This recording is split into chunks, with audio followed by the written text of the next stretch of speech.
না না এমনি ভিডিও করি তো ডাইরেক্ট কে যাইবি দে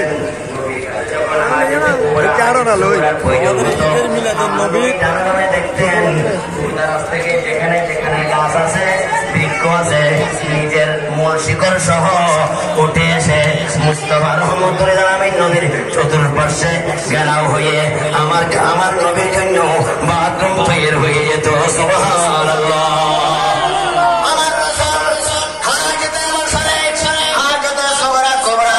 শেষ করার পরে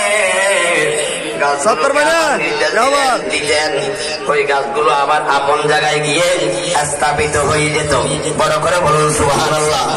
নবীর আজওয়াজ মুতাহহারাত উম্মাহাতুল মুমিনিনগণ ওই জায়গায় তাড়াতাড়ি দৌড়ে যেতেন। আমার নবী হাজত সেরেছেন, সেখানে প্রস্রাব মোবারক পায়খানা মোবারকের কোন লক্ষণ তিনি দেখার জন্য অনেক সময় মরুভূমির মাঝখানে এরকম হাজার সাল পরে আমরা দৌড়ে গিয়েছি দেখার জন্য।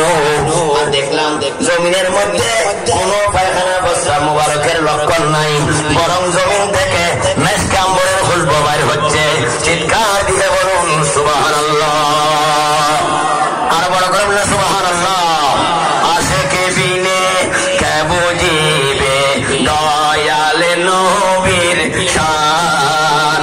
একটু মুখ খুলে বলুন আশিকে বিনে কে বুঝিবে ত্রিভুবনের রহমতে নবী, ত্রিভুবনের রহমতে নবী, কুরআন হাদিসে প্রমাণ। আশিকে বিনে কে বুঝিবে দয়াল নবীর